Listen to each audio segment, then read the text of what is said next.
Hello student, welcome to my YouTube channel Rohit academy. Student, आज हम इस वीडियो में आप लोगों को बताएंगे, एक ही वीडियो में आप लोगों का देखिए हिंदी का जो है, यानी कि आप लोगों को एक ही वीडियो में हिंदी का खेल खत्म कर देंगे और आप लोगों का बिल्कुल 100 में 100 नंबर इस वीडियो में कंप्लीट है ना। आप लोग को निचोड़ तरीके से बताया जाएगा ना, आप लोग को समझाया जाएगा बिल्कुल। आप लोग को कक्षा 12 के लिए जो हिंदी का 24 फरवरी को आप लोग का पेपर होने वाला है, एक ही वीडियो में खेल खत्म हो जाएगा हिंदी का और आप लोग का 100 में 100 नंबर ये कंप्लीट है। एंड आप लोग को निचोड़ तरीके से आसान शब्दों में, आसान भाषाओं में इस वीडियो को देखने के बाद आप लोग का 100 में 100 नंबर जरूर कंप्लीट हो जाएगा। ठीक है, आप लोग 24 फरवरी को जाकर के छाप दीजिएगा और ये वीडियो आप लोग अभी के तुरंत के तत्काल इसी समय पूरा का पूरा देख लो एंड आप लोग तैयार कर लो। ठीक है, आप लोग का देखिए यहाँ पर सबसे पहले चलिए बिना देरी के अपने इसका पैटर्न समझ लेते हैं कि क्या क्या इस वीडियो में बताया जाएगा एंड आप लोग को कितना नंबर कहाँ से पूछा जाएगा, उसको आप लोग को आप लोग को 2 मिनट में इसको समझा देते हैं आप लोग को, तब आगे बढ़ते हैं। ठीक है, देखो सबसे पहले खंड आ आप लोगों से पूछा जाएगा, जिसमें से आप लोग का पहले नंबर पर क्या रहेगा, एमसीक्यू रहेगा। एमसीक्यू आप लोग का 10 एमसीक्यू रहेगा जो कि 10 नंबर का रहेगा, 5 गद्य का रहेगा, 5 पद्य का रहेगा।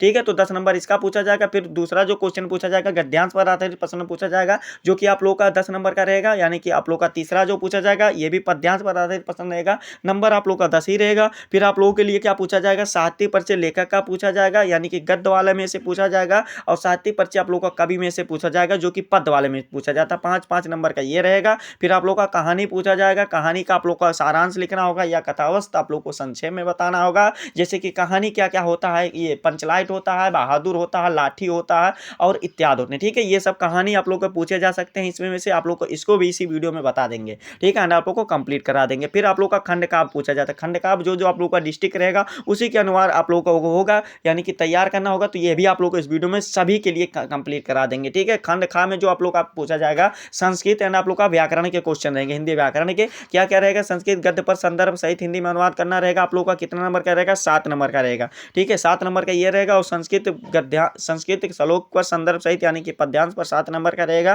फिर उसके बाद आप लोग का हिंदी व्याकरण में ये सब पूछे जाएंगे, जो कि आप लोग का कितना नंबर का रहेगा, 10 नंबर का पूछा जाएगा। जो कि आप लोग को हिंदी व्याकरण में क्या क्या पूछा जाएगा, मुहावरे और लोकोक्तियां और शब्दयुग में पर्यायवाची वाक्यांशों के एक शब्द, वाक्यों को शुद्ध करना, ये सब पूछा जाएगा। ठीक है, अपठित गद्यांश जो आप लोग का पूछा जाएगा, क्या 5 नंबर का पूछा जाएगा। हिंदी व्याकरण में क्या क्या पूछा जाएगा, 3 चीज पूछा जाएगा। रस छंद अलंकार पूछा जाएगा, यानी कि रस छंद अलंकार, जैसे कि यमक और अनुप्रास और उत्प्रेक्षा, ये सब अलंकार इसी वीडियो में बता देंगे। और 6 नंबर व्याकरण का भी डर खत्म कर देंगे। ठीक है, संस्कृत का बहुत स्टूडेंट का तैयार नहीं होगा, तो इस वीडियो में भी आप लोग का उन लोगों का भी तैयार हो जाएगा देखने के बाद एंड आप लोग को समझने के बाद। ठीक है, और पत्र आप लोग को क्या रहेगा, 6 नंबर का पत्र रहेगा। और निबंध आप लोग का 9 नंबर का रहेगा, उसको भी आप लोग को अच्छे तरीके से तैयार करा दे रहे हैं। देखो यहाँ तक आप लोग का प्रोसेस समझ गए ना, इसी इतना आप लोग को 100 में 100 नंबर बिल्कुल आप लोगों को तैयार करके बताएंगे और आप लोग को समझाएंगे। बस आप लोग वीडियो के अंदर बने रहिएगा और इस वीडियो को सभी स्टूडेंट के पास शेयर करके जरूर पहुंचा दीजिएगा। ठीक है, आप लोग को देखिए यहाँ पर आप लोग को समझा दे, सबसे पहले हिंदी कहानी के जो प्रथम कहानी है इसको बताएंगे, हिंदी का प्रथम नाटक कैसे क्या है, हिंदी का प्रथम मौलिक उपन्यास और हिंदी का महाकाव्य और हिंदी के प्रथम कवि, इन सभी को आप लोग को ये भी बता देंगे। रैपिड फायर आप लोग को इस वीडियो में बताया जाएगा, ये भी दिमाग में बैठा लीजिए, रैपिड फायर की तरह आप लोग को बताया जाएगा। बस आप लोग को दिमाग में बैठा लेना है। और अगर आप लोग की इच्छा होगी तो आप लोग को क्या करना है, रफ कॉपी में कोई नोट करते चलिएगा डायरेक्ट आंसर। अगर नहीं आप लोग को दिमाग समझ सकते हैं, वैसे हम यही कहेंगे कि आप लोग इसको समझिएगा और तैयार कीजिएगा, और आप लोग लिखना चाहे तो लिख भी सकते हैं। ठीक है, वीडियो अगर आप लोग की इच्छा होगी तो स्पीड थोड़ा बढ़ा लीजिएगा और आप लोग इसको जरूर तैयार कर लीजिएगा। पहला क्वेश्चन पर आते हैं बिना देरी किए हुए। देखो पहला क्वेश्चन, देखो सीधा हम वही क्वेश्चन बताते हैं जो एग्जाम में फंसते हैं, और आप लोग एग्जाम देकर के आइएगा तो जरूर बताइएगा कि क्या आया था कि नहीं आया था, वही आया था कि नहीं, और गारंटी है कि यहीं से सभी क्वेश्चन 100 में 100 नंबर ये पूछे जाएंगे। ठीक है, चलिए बिना देरी को अपने क्वेश्चन पर आते हैं। सबसे पहले एमसीक्यू का डर खत्म कर देते हैं, आप लोग का 10 में 10 नंबर सबसे पहले एमसीक्यू में कंप्लीट करा देते हैं। पहला क्वेश्चन दिया गया, इंद्रजाल कहानी के संग्रह लेखक हैं, यानी कि कौन लेखक है, तो जयशंकर प्रसाद जी हैं। का वाला ऑप्शन हमारा सही हो जाएगा। दूसरा क्वेश्चन पूछा गया, डॉक्टर हजारी प्रसाद द्विवेदी की रचना क्या है, तो विचार प्रवाह है। खा वाला ऑप्शन हमारा इसका राइट हो जाएगा। फिर अगला क्वेश्चन देगा, कलम किस विधा की रचना, हमें यह बताना, तो कहानी कफन है किस विधा की रचना है, तो ये कहानी विधा की रचना है। फिर अगला क्वेश्चन दिया गया, शेखर एक जीवनी के लेखक कौन है, तो सच्चिदानंद हीरानंद वत्यासनंद अज्ञे जी हैं। ठीक है, यानी कि शॉर्टकट में इन्हें अज्ञे कहा जाता है, ये वाला हो जाएगा। पांचवा क्वेश्चन हमारा दिया गया है एमसीक्यू, भाषा और आधुनिकता निबंध के लेखक है कौन है, प्रोफेसर जी सुंदर रेड्डी है। कोई भी क्वेश्चन पेपर उठाकर देखेंगे तो ये वाला क्वेश्चन सभी जितना बता रहे हैं सभी मिलेगा। और हाँ, 2025 में जो आप लोग का बोर्ड एग्जाम यानी कि फरवरी में दो जो 24 फरवरी के पेपर है उसमें भी यहीं से आएगा, ये भी दिमाग में बैठा लीजिएगा, ठीक है। फिर 6 वाला क्वेश्चन देगा नासिक के तुपाख्यान के लेखक हैं कौन है, सदल मिश्र है, खा वाला ऑप्शन हमारा इसका भी राइट हो जाएगा। फिर अगला क्वेश्चन दिया गया कवि वचन सुधा के संपादक है यानी कि कौन है, तो भारतीय हरिश्चंद्र जी हैं, ये वाला भी कंप्लीट हो जाएगा। फिर अगला क्वेश्चन दिया गया है कि कुटज निबंध के संग्रह के लेखक है हजारी प्रसाद द्विवेदी है। आप लोग को थोड़ा इसलिए स्पीड के साथ बता रहे हैं ताकि आप लोगों को कम समय में अधिक बता सकें और आप लोग इसको अच्छे तरीके से समझ सको, ठीक है। तो ये वाला हो जाएगा आप लोग का कंप्लीट। फिर दूसरा क्वेश्चन खा वाला दिया गया कि विचार और वितर्क के लेखक है यानी कि कौन है, हजारी प्रसाद द्विवेदी, हमारा कौन सा गा वाला ऑप्शन इसका राइट हो जाएगा। फिर अगला क्वेश्चन दिया गया 10वां की रंगभूमि उपन्यास के लेखक है यानी कि रंगभूमि उपन्यास के लेखक कौन है, हमें यह बताना है, तो मुंशी प्रेमचंद जी हैं। कौन है, मुंशी प्रेमचंद जी हैं, यही हमारा राइट आंसर हो जाएगा। फिर अगला क्वेश्चन देखिए क्या दिया गया, 11 वाला क्वेश्चन दिया गया शिक्षा का उद्देश्य निबंध के लेखक हैं संपूर्णानंद जी हैं। कौन है, संपूर्णानंद जी है, हमारा खा वाला ऑप्शन इसका भी राइट हो जाएगा। फिर अगला क्वेश्चन दिया गया कि लल्लू लाल की रचना है, क्या है, प्रेम सागर जो है ये लल्लू लाल की रचना है, दूसरा वाला ऑप्शन हमारा राइट हो जाएगा। फिर तीसरा क्वेश्चन देगा पर्दा कहानी के लेखक कौन है, यशपाल है। कौन है, यशपाल है। फिर आवारा मसीहा के रचनाकार कौन है, विष्णु प्रभाकर जी हैं, पहला वाला ऑप्शन हमारा इसका राइट हो जाएगा। फिर अगला क्वेश्चन देगा बाण भट्ट की आत्मकथा के लेखक कौन, हजारी प्रसाद द्विवेदी हैं, चौथा वाला ऑप्शन हमारा इसका राइट हो जाएगा। फिर अगला क्वेश्चन दिया गया कि कामयानी किस युग की रचना है, तो छायावादी युग की रचना है। कौन सी युग की रचना है, तो छायावादी युग की रचना है। फिर अगला क्वेश्चन हमारा क्या दिया गया, निम्नलिखित कवियों में से कौन सा प्रगति युग के कवि हैं, हमें यह बताना है, तो रामधारी सिंह दिनकर हैं। कौन है, रामधारी सिंह दिनकर है, यही हमारा राइट आंसर हो जाएगा। फिर अगला क्वेश्चन दिया गया तार सप्तक का प्रकाशन वर्ष है यानी कि कब हुआ था, तो तार सप्तक का प्रकाशन वर्ष कब हुआ था बाबू, देखो 1943 ईस्वी में हुआ था। कब हुआ था, 1943 ईस्वी में हुआ था, तो ये वाला हमारा राइट आंसर हो जाएगा। फिर अगला क्वेश्चन दिया गया 19 वाला कि द्विवेदी युग की रचना नहीं यानी कि द्विवेदी युग की रचना नहीं है, तो ये जो है ये किसका है, ये है हमारा कामयानी जो है इनका जयशंकर प्रसाद जी का है। तो ये जयशंकर प्रसाद जी किस युग के लेखक हैं, तो छायावाद युग के लेखक हैं, ठीक है। ये वाला हमारा राइट आंसर हो जाएगा बाबू। तो अगला क्वेश्चन देख लेते हैं। अगला क्वेश्चन हमारा दिया गया अष्टछाप के कवियों का संबंध भक्त काल के किस शाखा से है, हमें ये बताना, तो कृष्णा भक्त शाखा से है। यानी कि अष्टछाप के कवियों का अगर नाम पूछ लेता है तो सूरदास जी आ जाते हैं, क्या आ जाते हैं, सूरदास जी आ जाते हैं, बिहारी लाल जी आ जाते हैं, अन्य कवि भी आते हैं, ठीक है। तो ये आप लोग का ये वाला ऑप्शन राइट हो जाएगा। जितना भी क्वेश्चन बता रहे हैं सभी को दिमाग में फीड कर लीजिएगा और जाकर के छाप दीजिएगा 24 फरवरी को, ठीक है बाबू। 21 वाला क्वेश्चन देख लेते हैं।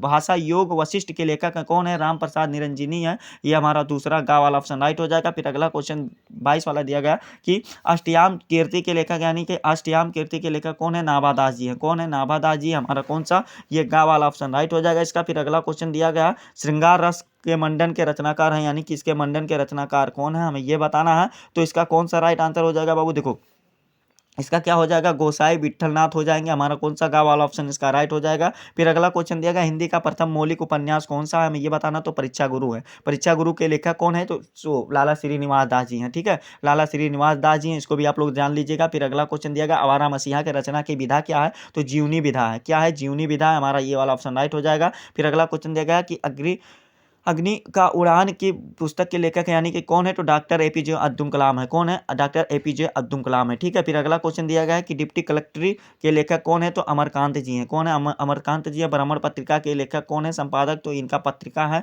ये विधा इसकी क्या है, पत्रिका है, तो पंडित प्रताप मिश्र जी हैं। गा वाला ऑप्शन हमारा इसका राइट हो जाएगा। फिर अगला क्वेश्चन दिया गया डॉक्टर हजारी प्रसाद द्विवेदी की रचना क्या है, हमारा बताना है, तो विचार परवाह जो है यही हमारा खा वाला ऑप्शन इसका राइट हो जाएगा। फिर अगला क्वेश्चन दिया गया रानी केत की कहानी के लेखक कौन, हमें ये बताना है, तो इंशाअल्लाह खां है। कौन है, इंशाअल्लाह खां है, गा वाला ऑप्शन हमारा इसका भी राइट हो जाएगा। फिर अगला क्वेश्चन देखिए 32 वाला जो दिया गया है कि हिंदी एकांकी के जनक माने जाते हैं राम को, डॉक्टर राम कुमार वर्मा को माना जाता है, गा वाला ऑप्शन हमारा इसका भी राइट हो जाएगा। फिर अगला क्वेश्चन दिया गया जयशंकर प्रसाद जी का नाटक क्या है, तो ध्रुव स्वामी जो है यही जयशंकर प्रसाद जी का नाटक है, ठीक है। फिर अगला क्वेश्चन देख लेते हैं बिना देरी के, और आप लोग को अच्छे तरीके से जरूर इसको तैयार कर लीजिएगा बाबू, ठीक है। और फिर अगला क्वेश्चन क्या दिया गया है कि राष्ट्र का स्वरूप निबंध के लेखक कौन है, तो डॉक्टर वसुदेव अग्रवाल जी है। भाग और पुरुषार्थ के लेखक कौन है, जैनेन्द्र कुमार जी हैं। आज्ञा की रचना क्या है, अगला क्वेश्चन देख लेते हैं आज्ञा की रचना क्या है, तो आज्ञा की रचना शेखर एक जीवनी है, क्या है, शेखर एक जीवनी है, यही हमारा राइट आंसर हो जाएगा। फिर अगला क्वेश्चन दिया गया हिंदी का प्रथम नाटक माना जाता है, तो नासू को माना जाता है, किसे माना जाता है, खा वाला ऑप्शन राइट हो जाएगा, नासू को माना जाता है। फिर अगला क्वेश्चन दिया गया कि उत्तर प्रदेश सरकार में शिक्षा मंत्री और मुख्यमंत्री के अलंकृत करने वाले साहित्यकार कौन है, तो डॉक्टर संपूर्णानंद जी हैं। कौन है, डॉक्टर संपूर्णानंद जी हैं, ये वाला ऑप्शन हमारा गा वाला ऑप्शन राइट हो जाएगा। फिर अगला क्वेश्चन 38 वाला दिया गया कि कितनी नावों में कितनी बार काव्य कृति है, आज्ञा की है, किसके बाबू, आज्ञा की है, का वाला ऑप्शन हमारा इसका राइट हो जाएगा। फिर अगला क्वेश्चन दिया गया आनंद कदम्बिनी के संपादक है तो बद्री चौधरी प्रेमघन है। क्या है? बद्री चौधरी प्रेमघन है, हमारा यही ऑप्शन राइट हो जाएगा। फिर अगला क्वेश्चन दिया गया जलियांवाला बाग हत्याकांड हुआ था तो सन 1919 ईस्वी में हुआ था। फिर अगला क्वेश्चन दिया गया कि आचार्य हजारी प्रसाद द्विवेदी की रचना क्या है? तो कुटज है। क्या है? कुटज है, हमारा गा वाला ऑप्शन राइट हो जाएगा। फिर अगला क्वेश्चन दिया गया है कि देखो, अगला क्वेश्चन देखो वसुदेव सरल अग्रवाल की रचना क्या है? तो वाग्धारा जो है यही वसुदेव सरल अग्रवाल की रचना है। कल्पलता भी है, कल्प वृक्ष भी है, भारत की एकता है और ये इत्यादि है। ठीक है, ये वाला आप लोग का ये भी दिमाग में बैठा लीजिएगा। फिर अगला क्वेश्चन दिया गया है 43 वाला कि नासुकेतुप आख्यान के लेखक है तो सदल मिश्र है, ये हमारा गा वाला ऑप्शन राइट हो जाएगा इसका। फिर अगला क्वेश्चन दिया गया बाण भट्ट की आत्मकथा के लेखक कौन है? डॉक्टर हजारी प्रसाद द्विवेदी जी हैं, गा वाला ऑप्शन हमारा इसका भी सही हो जाएगा। फिर अगला क्वेश्चन दिया गया है स्कंदगुप्त नाटक के लेखक हैं यानी कि कौन है? तो जयशंकर प्रसाद जी हैं, हमारा गा वाला ऑप्शन राइट हो जाएगा इसका। अगला क्वेश्चन हमारा दिया गया 46 वाला इंदुमती कहानी के लेखक है यानी कि इंदुमती कहानी के लेखक कौन है? हमारा ये बताना तो किशोरी लाल गोस्वामी है। एक क्वेश्चन यहाँ पर और पूछ लेता है कि हिंदी की प्रथम कहानी किसे माना जाता है? तो इंदुमती को माना जाता है। हिंदी का प्रथम उपन्यास किसे माना जाता है? परीक्षा गुरु को माना जाता है। परीक्षा गुरु के लेखक कौन है? लाला श्रीनिवास दास जी हैं, इसको आप लोग को ऊपर ही बता दिए हैं। चलिए आगे आप लोग को क्वेश्चन बढ़ते हैं, देखते हैं परीक्षा। अगला क्वेश्चन दिया गया प्रेमचंद का उपन्यास है तो गोदान जो है ये प्रेमचंद जी का बहुत ही प्रसिद्ध उपन्यास है। और ये कंकाल और तितली किसका है बाबू? कंकाल और तितली जयशंकर प्रसाद जी का। ठीक है। फिर अगला क्वेश्चन दिया गया कल्पता के लेखक कौन है? कल्पता के लेखक डॉक्टर हजारी प्रसाद द्विवेदी जी हैं, हमारा कौन सा राइट आंसर हो जाएगा? देखो कल्पलता के कौन लेखक हैं? तो इसका राइट आंसर वसुदेव सरल अग्रवाल जी हो जाएंगे। ठीक है, वसुदेव सरल अग्रवाल राइट आंसर हो जाएगा। अगला क्वेश्चन देख लेते हैं। अगला क्वेश्चन दिया गया है कि ध्रुव यात्रा कहानी के लेखक कौन है? जैनेन्द्र कुमार है। ध्रुव यात्रा कहानी के लेखक जैनेन्द्र कुमार है। फिर अगला क्वेश्चन दिया गया क्या कि कलम का सिपाही के रचनाकार कौन है? अमृत राय जी हैं, हमारा ख वाला ऑप्शन राइट हो जाएगा इसका। फिर अगला क्वेश्चन हमारा दिया गया पल्लो के रचनाकार है, पल्लो के रचनाकार सुमित्रा नंदन पंत जी हैं, जो कि हमारा क वाला ऑप्शन राइट हो जाएगा। फिर अगला क्वेश्चन दिया गया निम्नलिखित में से मैथिली शरण गुप्त की रचना क्या है? तो सिद्धिराज जो है यही मैथिली शरण गुप्त की रचना है, क वाला ऑप्शन हमारा इसका भी सही हो जाएगा। फिर अगला क्वेश्चन 53 वाला दिया गया कि तार सप्तक का प्रकाशन वर्ष है यानी कि क्या हमें ये बताना तो 1943 ईस्वी है, खा वाला ऑप्शन हमारा इसका राइट हो जाएगा। फिर अगला क्वेश्चन देगा प्राकृतिक के सुकुमार कवि कहलाते हैं यानी कि कौन कहलाते हैं? तो सुमित्रा नंदन पंत जी कहलाते हैं, खा वाला ऑप्शन हमारा इसका भी सही हो जाएगा। फिर अगला क्वेश्चन 55 वाला दिया गया कि कामयानी किस युग की रचना हमें ये बताना है, तो इसका क्या राइट आंसर हो जाएगा? छायावादी युग की रचना है। किसकी है? तो प्रसाद जी की यानी कि जयशंकर प्रसाद जी के, इसको भी दिमाग में आप लोग बैठा लीजिएगा। फिर अगला क्वेश्चन दिया गया कि हिंदी का प्रथम महाकाव्य माना जाता है तो पृथ्वीराज रसो को माना जाता है। ठीक है, ग वाला ऑप्शन हमारा इसका सही हो जाएगा। फिर अगला क्वेश्चन दिया गया देखिए क्या दिया गया दिनकर को यानी कि रामधारी सिंह दिनकर को ज्ञानपीठ का पुरस्कार कब मिला था, हमें ये बताना। Very very most important question है ये भी। मतलब क्या है कि ये मतलब पुरस्कार मिला था यानी कि किस पर मिला था, हमें ये बताना। तो 19 उर्वशी पर मिला था और उर्वशी पर मिला था। और ये देखो ये वाला कंप्लीट हो जाएगा। फिर अगला क्वेश्चन देखिए क्या दिया गया, तीसरा सप्तक का प्रकाशन हुआ था यानी कि तीसरा सप्तक का प्रकाशन कब हुआ था? तो देखो जो सप्तक का प्रकाशन प्रथम जो हुआ था 1943 ईस्वी में हुआ था, उसके जो दूसरा का हुआ था कब हुआ था? 1951 ईस्वी में हुआ था। और जो तीसरा का हुआ था कब हुआ था? ये 1959 ईस्वी में हुआ था, ये भी दिमाग में बैठा लीजिएगा। फिर अगला क्वेश्चन देख लेते हैं। उर्वशी के रचनाकार है रामधारी सिंह दिनकर जी हैं। फिर अगला क्वेश्चन दिया गया तार सप्तक के परावर्तक या संपादक हैं यानी कि कौन है? अज्ञे जी हैं। फिर अगला क्वेश्चन देख लेते हैं। अगला क्वेश्चन 61 वाला दिया गया कि रीत काल के अन्य नाम क्या है? तो अन्य नाम है रीत श्रृंगार काल है। क्या है? श्रृंगार काल है, जो कि हमारा कौन सा है बाबू? गा वाला ऑप्शन राइट हो जाएगा। फिर अगला क्वेश्चन दिया कामयानी महाकाव्य के सर्गों की संख्या कितनी है? तो 15 है। किसकी कितनी है बाबू? 15 है, गा वाला ऑप्शन हमारा इसका भी राइट हो जाएगा। फिर अगला क्वेश्चन दिया गया साकेत की रचना है यानी कि साकेत किसकी रचना है? तो मैथिली शरण गुप्त की है। ठीक है। फिर अगला क्वेश्चन देगा छायावाद की प्रमुख विशेषताएं क्या है? तो स्थूल के प्रति सूक्ष्म की क्या है? सूक्ष्म का विद्रोह है। ठीक है, ये वाला हो जाएगा। फिर अगला क्वेश्चन देगा चिदम्बरा के रचनाकार है यानी कि चिदम्बरा के रचनाकार कौन है, हमें ये बताना। तो सुमित्रा नंदन पंत जी हो जाएंगे, जो कि गा वाला ऑप्शन हमारा इसका राइट हो जाएगा। फिर अगला क्वेश्चन देगा सुमित्रा नंदन पंत को भारतीय ज्ञानपीठ का पुरस्कार मिला था, तो चिदम्बरा पर मिला था, हमारा कौन सा? ये का वाला ऑप्शन इसका राइट हो जाएगा। फिर अगला क्वेश्चन दिया गया है कि किस कवि को ज्ञानपीठ का पुरस्कार नहीं मिला था, तो देखो इसका जो राइट आंसर हो जाएगा ज्ञानपीठ का पुरस्कार किसको किसको नहीं मिला था। देखो रामधारी सिंह दिनकर को भी मिला था, और आप लोग का महादेवी वर्मा को भी मिला था, और यही सुमित्रा नंदन पंत को आप लोग को इन्हीं दोनों को नहीं मिला था। ठीक है, तो ये आप लोग का दोनों राइट आंसर हो जाएंगे। ठीक है, यहाँ पर एक क्वेश्चन इधर उधर कर देगा। फिर अगला क्वेश्चन दिया गया कि आज्ञे को भारतीय ज्ञानपीठ का पुरस्कार प्राप्त हुआ था, कितनी नावों पर कितनी बार पर प्राप्त हुआ था, हमारा यही राइट आंसर हो जाएगा। फिर अगला क्वेश्चन दिया गया क्या कि आंसू के रचनाकार हैं कौन है, जयशंकर प्रसाद जी हैं। आंसू के रचनाकार आंसू, लहर, झरना ये सब जो हैं जयशंकर प्रसाद जी का। यामा के रचनाकार कौन है, ये है महादेवी वर्मा जी हैं। ठीक है, तो इस प्रकार से आप लोग का 70 में से आप लोग का 10 नंबर बेल कंप्लीट होगा। इतना आप लोग का VVIP आप लोग का मोस्ट इंपॉर्टेंट था, जो कि 70 MCQ था, हर साल हर बार पूछे जाने वाला था, और इस बार भी यहीं से क्वेश्चन पूछा जाएगा और बनेगा। ठीक है, तो 10 नंबर आप लोग का MCQ का डर खत्म हो गया। ठीक है, और आप लोग को आते हैं बिना देरी को गद्यांश और पद्यांश पर आते हैं। क्या आते हैं, गद्यांश और आप लोग को पद्यांश पर आते हैं। ठीक है, इसका भी आप लोग को संपूर्ण निचोड़ तरीके से 10 नंबर यानी कि 20 नंबर दोनों का कंप्लीट करा देते हैं एंड आप लोग को समझा देते हैं। देखो क्या दिया गया है, गद्यांश और पद्यांश आधारित प्रश्नों का कैसे पूछना है। देखो पाठ्यक्रम पर निर्धारित गद्यांश पर आधारित प्रश्न क्या पूछे जाएंगे, आप लोग का पूछा जाएगा 5 क्वेश्चन रहेगा, 2-2 नंबर का प्रत्येक क्वेश्चन रहेगा, एक क्वेश्चन पूछा जाएगा। ठीक है, यानी कि एक आप लोग का गद्यांश पूछा जाए लिखना होगा ना, तो 10 नंबर का ये रहेगा। और पाठ्यक्रम पर निर्धारित पद्यांश जो पूछा जाएगा सेम नंबर आप लोग का वही है, आप लोग का एक ही पूछा जाएगा। और मोस्ट इंपॉर्टेंट क्या है आप लोग को ये बता दे रहे हैं, आप लोग को ट्रिक थोड़ा बता देते हैं, ट्रिक समझ लो बाबू। देखो क्या है, इसको आप लोग को समझा देते हैं और इसका भी बताएंगे, ऐसा बात नहीं है। देखो क्या दिया गया आप लोग का कि गद्यांश पर 5 प्रश्न आप लोग को पूछे जाएंगे, किसके किससे पूछे जाएंगे। देखो आप लोग का क्या क्या है, देखो यहाँ पर समझ लो कि राष्ट्र का स्वरूप है, अशोक के फूल है, और भाषा और आधुनिकता है, तेजस्वी मन के संप्रति है, रॉबर्ट नरसिंह है, निंदा रस है। ये सब आप लोग को 6 चैप्टर है। ठीक है, इसमें आप लोग को सबसे पहले लेखक का नाम, पाठ का नाम, गद्य गरिमा, इसको पढ़ लेना है। ठीक है, इसको समझ लेना, इसको बताएंगे। और आप लोग को देखिए फर्स्ट स्टेप क्या रहेगा हमारा, देखो गद्यांश पर आधारित प्रश्न आप लोगों को क्या निर्धारित पाठ्यक्रम क्या है, इसको समझ लो। देखो सबसे पहले आप लोग को ये दोनों यानी कि ये दोनों चैप्टर को रट लेना है, राष्ट्र का स्वरूप और अशोक के फूल, ये रट लेना अगर याद नहीं होगा तो, और रटा भी देंगे इसी वीडियो में, टेंशन ना लो बाबू। वसुदेव शरण अग्रवाल जी वाला और डॉक्टर हजारी प्रसाद द्विवेदी वाला मोस्ट इंपॉर्टेंट ये है। ठीक है, ये गद्यांश की बात हो गई। और ये आप लोग का क्या है, पद्यांश पर आ जाते हैं। पद्यांश पर भी सेम प्रोसेस आप लोग का पूछा जाएगा, इतना पढ़ना होगा आप लोग को, इतना से ही आएगा। देखो पवन दूत का है, केकई का अनुताप है, गीत श्रद्धा मनु है, नौका विहार है, और आप लोग का बापू परिवर्तन है, गीत है, और पूर्वा है, उर्वशी अभिनव, और मनुष्य में आहुति बनकर हिरोशिमा ये वाला है। तो सभी आप लोग का चैप्टर यहाँ पर दिया गया है। ठीक है, तो आप लोग का इसमें देखिए क्या है, आप लोग को सबसे पहले आप लोग को इसमें सभी को बता दे रहे हैं, आप लोग को समझा दे। पवन दूत का भी इंपॉर्टेंट है, ये वाला भी इंपॉर्टेंट है, ये वाला भी इंपॉर्टेंट है, और ये गीत वाला भी इंपॉर्टेंट है, यानी कि सभी इंपॉर्टेंट है। तो चलिए आप लोग को इसको समझा देते हैं, आप लोग को बता देते हैं। सबसे महत्वपूर्ण बात क्या है, ट्रिक आप लोग समझ लो। यहाँ पर ट्रिक आप लोग का ये फॉलो करना होगा। सबसे पहले आप लोग को 2 से 3 ट्रिक बता दे रहे हैं, इसको ट्रिक को फॉलो करना। देखो पहला राष्ट्र का स्वरूप चैप्टर है ना गद्य का, वसुदेव शरण अग्रवाल जी वाला है। तो इसमें आप लोग को ट्रिक क्या है कि अगर कोई भी गद्यांश में क्या क्या दिखे, देखो आप लोग को ऐसे ट्रिक लगा देना है। आप लोग को ट्रिक बता दे रहे हैं 5 मिनट तक। देखो राष्ट्र लिखा हो, धरती माता लिखा हो, धरती भूमि वसुंधरा पृथ्वी जन संस्कृत और माता भूमि साहित्य कला नृत्य गीत राष्ट्रता लिखा हो, तो आप लोगों को यहाँ पर यही ट्रिक लगेगा कि ये राष्ट्र का स्वरूप नामक पाठ से लिया गया है,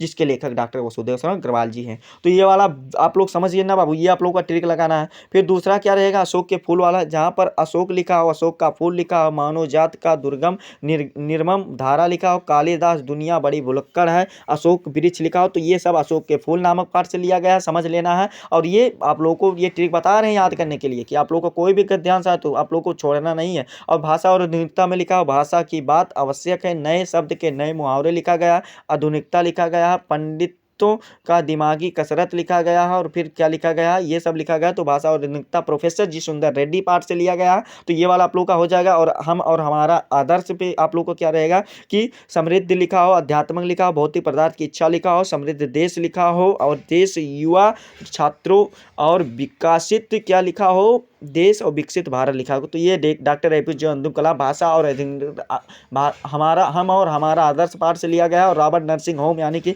कन्हैयालाल मिल प्रभासर वाले में क्या रहेगा, नस्तर लिखा होगा, मदर टेरेसा लिखा होगा, जो जितनी बूढ़ी उतनी अधिक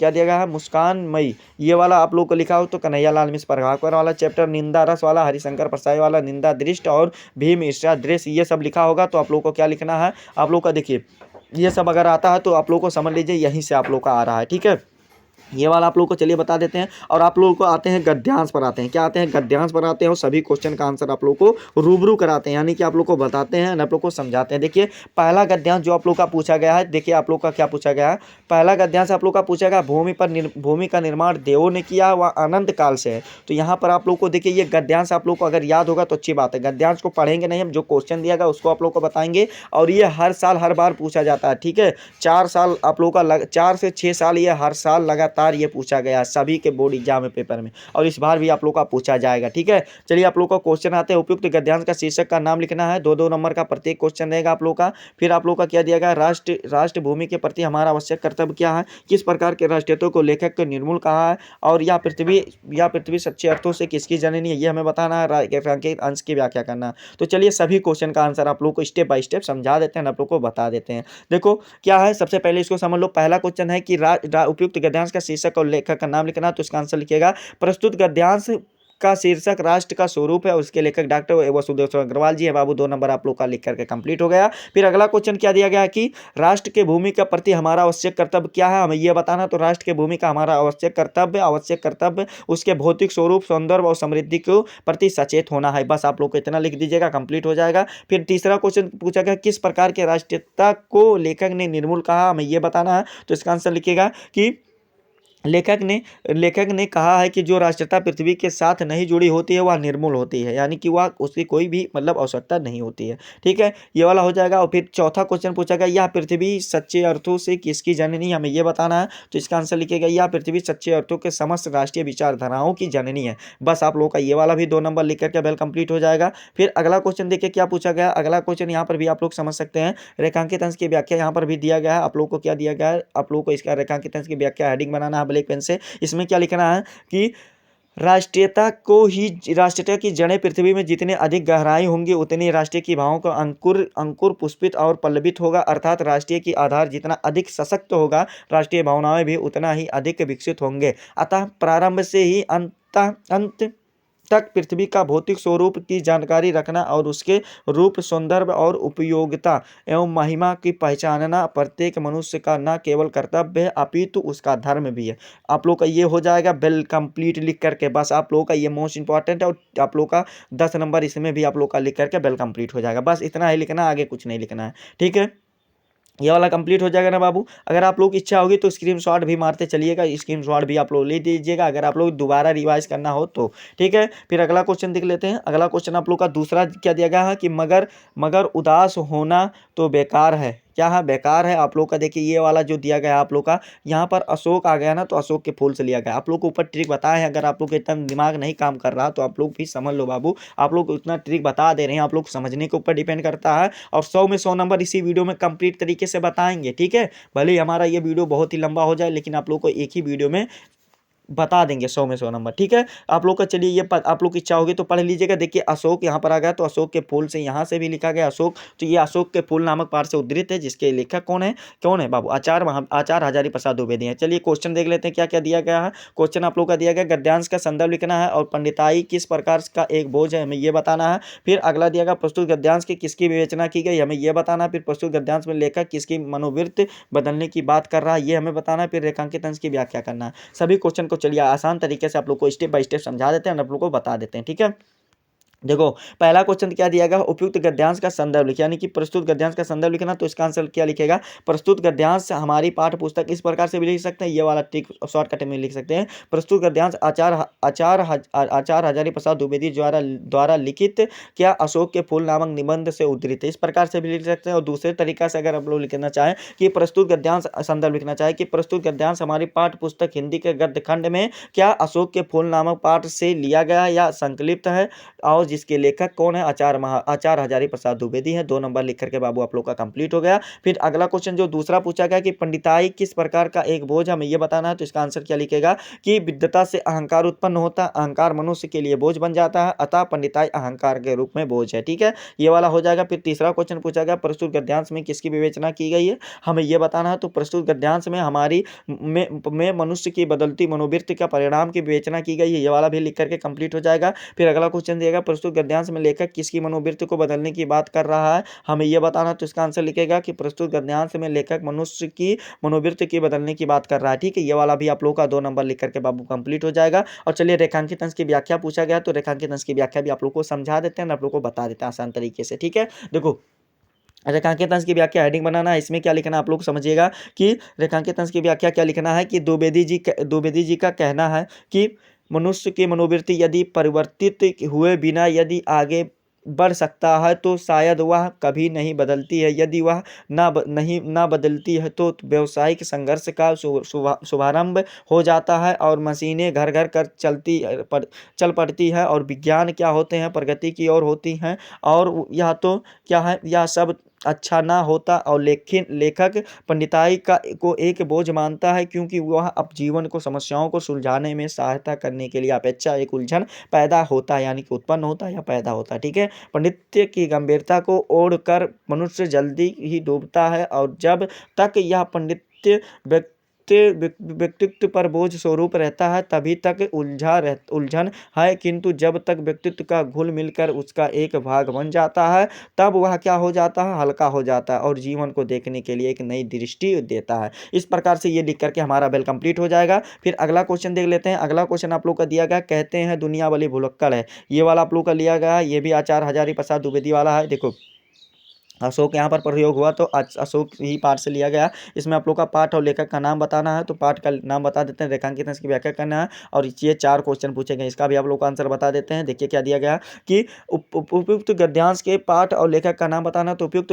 गद्यांश के पाठ का नाम अशोक के फूल है और इसके लेखक कौन है, आचार्य हजारी प्रसाद द्विवेदी हैं। ठीक है, रेखांकित की व्याख्या क्या करना है। द्विवेदी जी कहते हैं कि संसार बड़ी स्वार्थी है और यह उन्हीं बातों को याद रखता है जिनसे उसका कोई स्वार्थ सिद्ध होता है, अन्यथा व्यर्थ की स्मृतियों को या अपने आप को बोझिल नहीं बनाना चाहता है। और यह उन्हें वस्तुओं को याद रखता है जो उनके दैनिक जीवन में स्वार्थ की पूर्ति को सहायता पहुंचाती है। बदलते समय की दृष्टि में अनुपयोगों क्या होता है होने से यदि कोई वस्तु उपेक्षित हो जाती है तो या उसे भूल कर भी आगे बढ़ जाता है। इस प्रकार से ये वाला हो जाएगा। फिर अगला क्वेश्चन देखिए क्या पूछा गया। अगला क्वेश्चन पूछा गया कि अशोक का विस्मृत करने का आधार किसे माना गया। तो अशोक का विस्मृत करने का आधार स्वार्थ वृत्ति को माना गया है। ये वाला लिख करके कंप्लीट हो जाएगा। फिर अगला क्वेश्चन दिया गया कि लेखक ने दुनिया का किस तरह का व्यवहार बताया, हमें यह बताना है। तो लेखक ने दुनिया के सब व्यवहार को इस तरह बताया गया है कि केवल उतना ही याद रखती है जितने से इसका स्वार्थ सघता है, बाकी सब फेंक देती है। ये वाला हो जाएगा। स्वार्थ का अखाड़ा किसे कहा जाता है, स्वार्थ का अखाड़ा किसे कहा जाता है, इसका आंसर क्या होगा, सारे संसार के स्वार्थ को अखाड़ा कहा जाता है। ठीक है, ये वाला लिख करके हमारा कंप्लीट हो जाएगा। चलिए अगला क्वेश्चन देख लेते हैं। तो आप लोगों का ये आंसर लिख करके बेल कंप्लीट हो जाएगा। ठीक है, फिर चौथा क्वेश्चन चलिए देख लेते हैं। चौथा आप लोग का जो मोस्ट इंपॉर्टेंट गद्यांश दिया गया, क्या दिया गया, नए शब्द, नए मुहावरे और नई नीतियाँ। देखो यहाँ पर आधुनिक आप लोग को ये दिया गया, तो आप लोग को ऊपर बताया गया है ट्रिक। तो ये आप लोगों का कैसे लिया गया, भाषा और आधुनिकता से लिया गया। ठीक है, जो इसके लेखक कौन है, प्रोफेसर जी सुंदर रेड्डी हैं। तो ये वाला आप लोग का ये वाला हो जाएगा। फिर इसमें देखो क्या दिया गया, उपयुक्त गद्यांश का संदर्भ लिखना है, रेखांकित अंश की व्याख्या करना है और किसके ये क्वेश्चन दिया गया। तो चलिए स्टेप बाय स्टेप आप लोग का इसका भी क्वेश्चन का आंसर बता देते हैं, आप लोग को समझा देते हैं। ठीक है बाबू, आप लोग इसको अच्छे तरीके से जरूर दिमाग में फीड कर लीजिएगा। फिर इसमें क्या दिया गया, उपयुक्त गद्यांश का संदर्भ लिखिए। संदर्भ क्या होगा कि प्रस्तुत गद्यांश प्रो जी सुंदर रेड्डी द्वारा लिखित भाषा और आधुनिकता से नामक से उद्धृत है या पार से उद्धृत है। ये वाला हो जाएगा। और आप लोग को रेखांकित अंश की व्याख्या क्या दिया गया, इसको भी चलिए आप लोग को समझा देते हैं। रेखांकित अंश की व्याख्या में लिखना है कि आधुनिक युग के विचारधाराओं के अनुरूप अनेक व्यक्ति नवीन शब्दों का प्रयोग करना ही भाषा को विकास को दृष्टि से पर्याप्त मानते हैं। और क्या दिया गया है, परंतु इस प्रकार की धारणा उचित नहीं है। केवल नवीन शब्द गढ़कर ही भाषा और आधुनिक नहीं बनाया जा सकता है और परंतु भाषा को आधुनिक बनाने के लिए यह आवश्यक है कि वह नवीन पारिभाषिक शब्दों का नवीन लेखन शैलियों पर आधारित लेखन पद्धतियों का प्रयुक्त करें। नवीन शब्दों को एवं नवीन शैलियों को साहित्यिक से लेकर विद्यालयों में निर्धारित पाठ्य पुस्तकों का तक प्रयुक्त किया जाना चाहिए। इस प्रकार के नवीन शब्दों को शैलियों और शिक्षित अथवा अशिक्षित व्यक्तियों या जहां से मिले खोज कर भाषा में प्रयुक्त करना चाहिए। ऐसा करके ही भाषा को व्यवहारिक, आधुनिक और प्रगतिशील बनाया जा सकता है। ये आप लोग का लिख करके बेल कंप्लीट हो जाएगा। फिर अगला क्वेश्चन इसमें क्या दिया गया है कि किसके प्रयोग से भाषा और आधुनिकता लाई जा सकती है। तो भाषा में आधुनिकता लाने के लिए यह आवश्यक है कि हम नवीन पारिभाषिक शब्दों का नवीन और लेखन शैलियों का आधारित लेखन पद्धतियों का प्रयुक्त करें। ठीक है, फिर अगला क्वेश्चन दिया गया है, किसके गढ़ने मात्र से भाषा का विकास नहीं होता है। तो लेखक लेखक का कहना है कि लेखक केवल नवीन शब्दों को गढ़ने से मात्र से भाषा का विकास नहीं होता है। ठीक है, ये वाला लिख करके कंप्लीट हो जाएगा। उपयुक्त गद्यांश के माध्यम से लेखक किन की बिंदुओं को प्रकाश डालना चाहता है, तो इसका आंसर यही हो जाएगा। प्रयुक्त गद्यांश में लेखक नवीन परिभाषिक शब्दों का, नवीन मुहावरे और नवीन लेखन शैलियों अथवा बिंदुओं पर प्रकाश डाला है। ठीक है, ये वाला लिख करके कंप्लीट हो जाएगा। फिर अगला क्वेश्चन दिया गया है कि नस्तर क्या दिया गया है, नस्तर तेज था और चुभन, यानी कि यह वाला आप लोग का देखे दिया गया क्या है, तेज था, ये मदर का कलेजा अछूता, यानी कि मदर टेरेसा वाला है ना, यानी कि आप लोग का कन्हैया लाल मिस प्रभाकर वाला है, रॉबर्ट नर्सिंग होम वाला। ठीक है, तो ये वाला आप लोग का देखिए यहाँ पर मदर आ गया ना, तो मदर आप लोग का मदर टेरेसा वाला ही है। ठीक है, तो आप लोग का सभी क्वेश्चन यहाँ पर आप लोग के सामने दिया गया। चलिए आंसर इसका बता देते हैं, आप लोग को समझा देते हैं। उपयुक्त गद्यांश का लेखक है, पाठ का नाम लिखना है, तो इसका आंसर क्या लिखना है कि प्रस्तुत गद्यांश के लेखक कन्हैया लाल मिस प्रभाकर हैं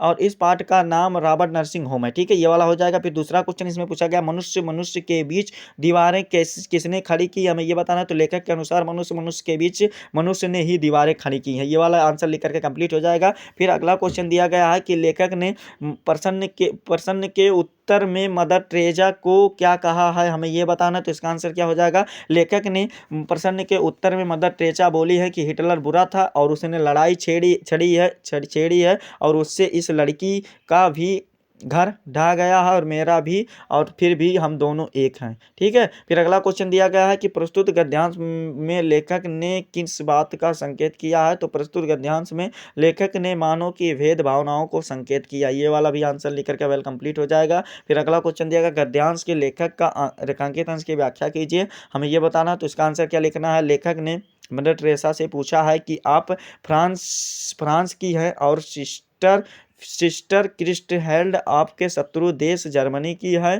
फिर भी आप उससे प्यार करती हैं। और इसके प्रत्युत्तर में मदर टेरेसा ने कहा है कि हम दोनों क्या हैं, ईश्वर के लिए काम कर रहे हैं, अतः हम दोनों एक हैं। मदर टेरेसा के जाने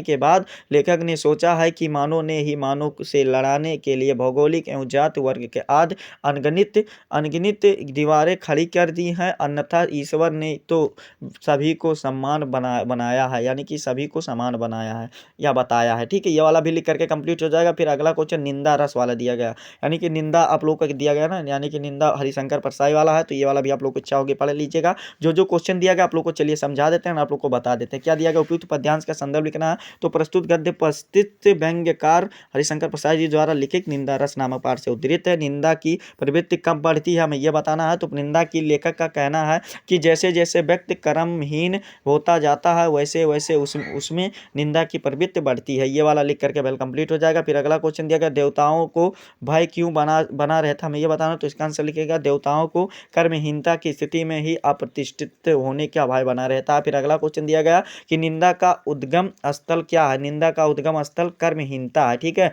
फिर अगला क्वेश्चन देगा, हीनता और कर्म छीड़ शब्दार्थ क्या है। तो हीनता का अर्थ है तुच्छता है और कर्म छीड़ का अर्थ है कर्महीनता। ठीक है, ये वाला लिख करके बाबू आप लोग का कंप्लीट हो जाएगा ना। ठीक है, चलिए अगला क्वेश्चन आप लोग का गद्यांश में तो 10 नंबर बाबू आप लोग का कंप्लीट हो गया। क्या हो गया, 10 नंबर आप लोग का गद्यांश में तो रेडी हो गया, यानी कि तैयार ही हो गया। ठीक है, आप लोग का ये तो कंप्लीट हो गया। फिर आप लोग का क्या दिया गया, यहाँ पर देख लेते हैं, पद्यांश पर आ जाते हैं, यानी कि पद्यांश यानी कि पद पर आ जाते हैं। पवन दूत का सबसे पहले अयोध्या सिंह उपाध्याय, सबसे पहले इसका ट्रिक बता देते हैं कि कैसे आप लोग को इसको पहचानना है कि यहीं से दिया गया, अगर एग्जाम में आ जाए तो कैसे आप लोग को पहचानने की ट्रिक बता देना, आप लोग इसको अच्छे तरीके से समझ लो। क्या है, देखो, लज्जाशिला है, पथिक अगर महिला है, और कृषक लालना है, मलिन ललितका है, और खिन्ना है, नीले फूल उपवन वाटिका है। ये सब अगर वाक्य आते हैं तो आप लोग को समझ लेना है कि पवन दूतका से लिया गया, जिसके कवि कौन है, अयोध्या सिंह उपाध्याय हरियोध जी हैं। ठीक है, यहाँ पर उपाध्याय रहेगा ना कि अध्याय रहेगा बाबू। ठीक है, आप लोग समझदार हैं, इतना तो समझ ही सकते हैं। फिर अगला अगर दिया गया के का अनुपात, अगर मैथिली गुप्त जी वाले चैप्टर में क्या क्या आप लोग का आएगा, पद्यांश में अनुताप अगर लिखा होगा, बीच में आप लोग को पद्यांश में के मैया लिखा होगा, माता को माता लिखा होगा, भारत अत्याचार लिखा होगा, त्रैलोक्य लिखा होगा, दुर्बलता लिखा होगा, और लाल की माई लिखा होगा, निरख साखी ये खंजन आए माझी मुझे फूल मत मारो, ये वाला लिखा होगा। तो समझ लेना के अनुपात मैथिली गुप्त जी वाले नामक पाठ से लिया गया। ठीक है, और अगर आप लोग का इन शब्द लिखा होगा, यानी कि कौन हो तुम, नील परिधान और पतझड़, कोकुल सब शक्ति और विद्युतकण, अंबर पनघट ये सब लिखा होगा तो श्रद्धा मनु से लिया गया हो, जिसके कवि कौन है, वो जयशंकर प्रसाद जी हो। ठीक है, ये वाला हो जाएगा। फिर अगला दिया गया है कि धारा सी जग का क्रम, चांदनी नौका चपला विचरधार करधार, ये सब लिखा होगा। नौपा विहार बापू के प्रति परिवर्तन वाला लिया गया है, सुमित्रानंद पंत जी वाले पाठ से है, तो ये वाला भी आप लोग का हो जाएगा। बापू के प्रति वाला अगर आप लोग का तुम मांसहीन तुम रक्तहीन, ये वाला अगर होगा तो सुमित्रानंद पंत जी वाला होगा, बापू के प्रति वाला। ठीक है, ये वाला कंप्लीट हो जाएगा ना बाबू। फिर अगला देख लेते हैं। अगला दिया गया गीत, यानी कि गीत महादेवी वर्मा जी वाला कावित्री का अगर पाठ से आएगा तो इसमें क्या कर रहेगा, पद्यांश में आप लोग को ट्रिक ही बता रहे हैं। ठीक है, अकेले विद्युतों को दीप खेला और क्या है, नैनों में दीप जलते हैं, ठंडी सांस और मछली नीर भरी दुख की बदली, ये सब अगर रहेगा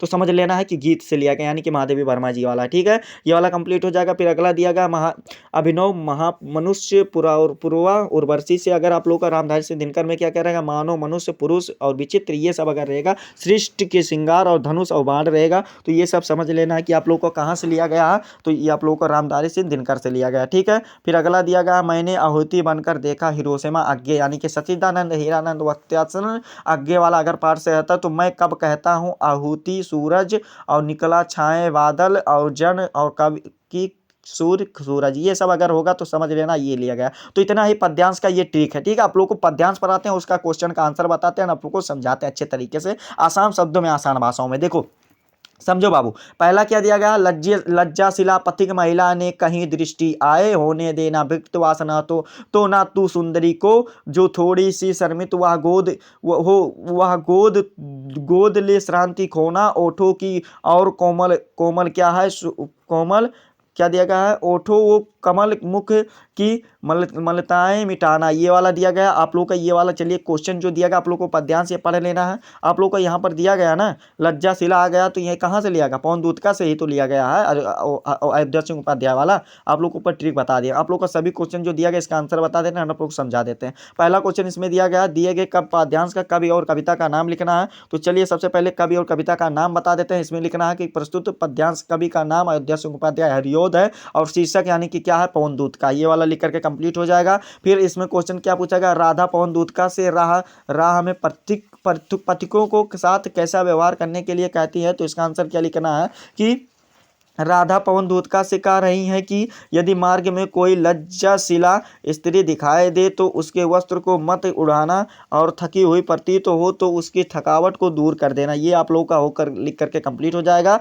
फिर अगला क्या दिया गया है, रेखांकित अंश की व्याख्या कीजिए, यानी कि इसका भावार्थ लिखना है। क्या लिखना है, राधा पवन को समझाती है कि तू मुझे, क्या दिया गया है कि तुझे मार्ग में ब्रज भूमि और अत्यंत लज्जाशिला महिलाएं दिखाई देंगी, और अतः तुझे उनका मन सम्मान करते हुए आगे बढ़ना है, और तुझ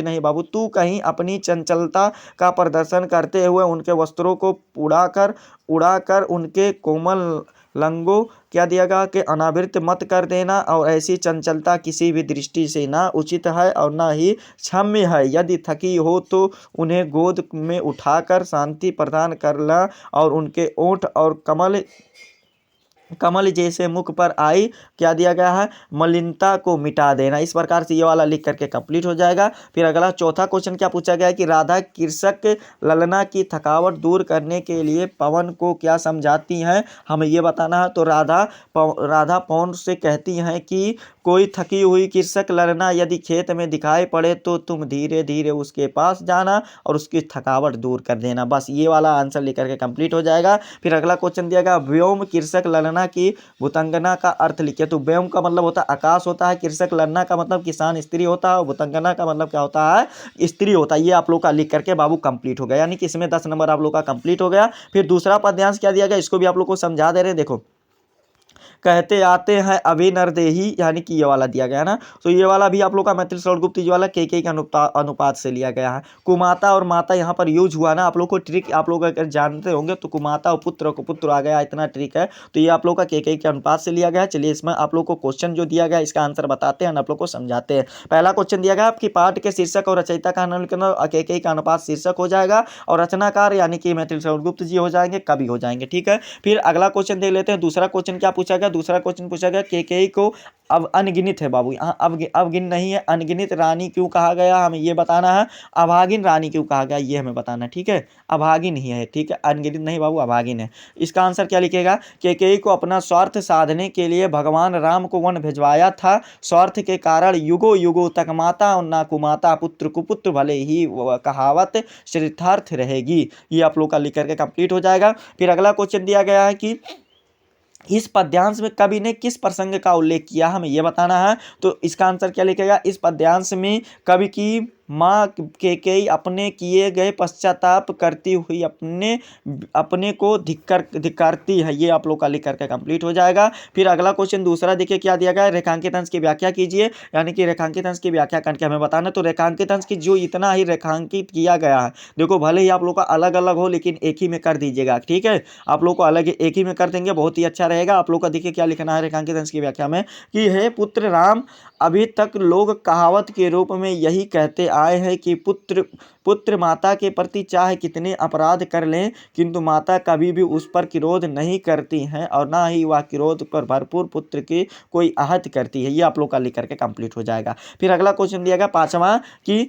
नरदेही और तथा गात्र शब्द का अर्थ स्पष्ट कीजिए। तो नरदेही का मतलब होता है लोग या प्रजनन होता है, और फिर गात्र का मतलब होता है शरीर होता है। कहते नहीं गात्र ये कहते नहीं आपका गात्र एकदम स्वस्थ है, यानी कि नश्वर है। ठीक है, शरीर होता है। ठीक है, ये वाला भी आप लोग का लिख करके कंप्लीट हो जाएगा। फिर तीसरा जो हमारा पद्यांश दिया गया है, क्या दिया गया है, जो जो तो लगती यानी कि अलकित सत विचार, ये वाला यानी कि धारा यहाँ पर भी प्रयोग हो गया है। तो यहाँ पर ये वाला भी आप लोग का मरणम भी प्रयोग हो गया है। फिर आप लोग का नीला नभ भी प्रयोग हो गया। तो यहाँ पर आप लोग दिमाग लगा सकते हो, ऊपर ट्रिक बताया गया है कि अगर ये वाला अगर इस कंडीशन में होगा तो सुमित्रानंद पंत जी वाला नौका बिहार से होगा। ठीक है, आप लोग का ये वाला कंप्लीट हो जाएगा। फिर आप लोग का उपयुक्त जो इसमें आप लोग को ये लिया गया है क्वेश्चन दिया गया है, इसका आंसर बता देते हैं। इसका क्वेश्चन कैसे लिखना है, उपयुक्त पद्यांश के कवि एवं शीर्षक का नाम लिखना। तो इसका आंसर क्या लिखा, प्रस्तुत पद्यांश कवि का नाम सुमित्रानंदन पंत और शीर्षक का नाम नौका विहार है। ठीक है, इसमें क्या हो जाएगा, नौका विहार हो जाएगा। फिर अगला क्वेश्चन दूसरा क्या दिएगा, जग का क्रम कैसा है, यानी कि जो जग है उसका क्रम कैसा हमें यह बताना। तो चलिए इसका भी आंसर आप लोग को बता देते हैं ना, एंड आप लोग को समझा देते हैं। कवि कहता है कि जग का क्रम गंगा जी के जल की धारा के समान है। ये लिख करके वेल कंप्लीट हो जाएगा। फिर अगला क्वेश्चन दिया गया, इस पद्यांश के अनुसार क्या क्या तथ्य सत्य है हमें ये बताना है। तो इसका आंसर क्या लिखना है, प्रस्तुत पद्यांश के अनुसार संसार का क्रम, जीवन का उद्गम गंगा की जलधारा के सामान्य, जीवन के गति तथा मिलन, आकाश चंद्रमा आदि के ये सभी सत्य है। ठीक है, ये लिख करके कंप्लीट हो जाएगा। फिर अगला क्वेश्चन दिया गया, रजत हास और कर्णधार का सशक्त का अर्थ बताना है, और सशक्त का अर्थ बताना है। तो रजत का अर्थ क्या, रजत हास का मतलब क्या होता है, चांदनी के समान हंसी होता है। सशक्त का अर्थ क्या होता है, नित्य होता है। और कर्णधार का अर्थ क्या होता है, नाव चलाने वाला अर्थात नाविक होता है। बस आप लोगों का 10 नंबर यहाँ पर भी कंप्लीट हो जाएगा। कब, जब आप लोग इसका रेखांकित अंश की व्याख्या भी लिख देंगे तब। ठीक है, ये वाला आप लोग को देखिए क्या है, रेखांकित अंश की व्याख्या यहाँ पर ऊपर समझने वाली बात है, दो दिया गया यानी कि एक का दिया गया एक खा दिया गया। तो एक ही में लिखना चाहे तो एक ही में लिख सकते हैं, अलग अलग लिखना चाहे तो अलग अलग भी लिख सकते हैं, वो आप लोग के ऊपर डिपेंड करता है। देखो रेखांकित अंश की व्याख्या में क्या लिखना है कि इस धारा, यानी कि आप लोग को कभी कहता है क्या हो जाएगा, ये वाला यानी कि आप लोग को पहला वाला फर्स्ट ऊपर वाला कि कभी कहता है कि जिस प्रकार गंगा की वह धारा, यानी कि यह धारा अनादि काल से प्रवाहित होती चली आ रही है, उसी प्रकार यह संसार भी अनादिकाल से चल रहा है। जिस प्रकार गंगा के जल का उद्गम प्रवाह एवं संसार में मिलना शाश्वत है, उसी प्रकार की जीवन का उत्पन्न होना, गतिशील होना और अनंत के विराट तत्व के विलीन हो जाना है, सही भी शाश्वत है। ये वाला हो जाएगा। फिर आगे क्या लिखना है कि कवि की भावनाओं से, जो दूसरा वाला एक ही में लिखना चाहे तो और भी लिखना चाहते तो लिख सकते हैं, और अलग अलग लिखना चाहते तो भी लिख सकते हैं, और एक ही में लिखना चाहे तो लिख सकते हैं। क्या क्या लिखना है कि कवि भावनाओं के सागर में डूब गया है और सोचने लगा है कि यह संसार की जीवन रूपी नौका को चलाने वाले भगवान जन्म के पश्चात सदैव मृत्यु और मृत्यु के पश्चात सदैव जन्म है। इसी प्रकार यह जीवन रूपी नौका का विहार निरंतर चलता रहता है और भावनाओं में डूबता कभी कभी या उठता है तो कब मैं चिंतनशील होकर के भी अपनी सत्ता का ज्ञान भूल गया। ये वाला लिख करके अभी बेल कंप्लीट हो जाएगा, यानी कि आप लोग का पद्यांश में भी बाबू 10 नंबर कंप्लीट हो गया। यहाँ तक आप लोग अच्छे तरीके से, आशा करते हैं अच्छे तरीके से समझ में आया होगा। चलिए आप लोग को साहित्य परिचय आते हैं, यानी कि साहित्य परिचय भी आप लोग का 5-5 यानी कि 10 नंबर टोटल आप लोग का गद्य और पद्य मिला करके कंप्लीट तरीके से बता देते हैं एंड आप लोग को समझा देते हैं। ठीक है, आप लोग का थोड़ा एक पैटर्न समझा देते हैं। यहाँ पर देखो टोटल नंबर आप लोग का साहित्य परिचय 10 पूछा जाएगा, गद्य पर लेखक का साहित्य परिचय पूछा जाएगा 5 नंबर का, और उसमें कवि का साहित्य परिचय और रचनाओं पूछा जाएगा। और गद्य में जो आप लोग का 6 चैप्टर है और पद्य में आप लोग का 7 चैप्टर है। ठीक है, आप लोग का देखिए महत्वपूर्ण साहित्य परिचय किसका किसका ये भी जान लो आप लोग अभी के अभी।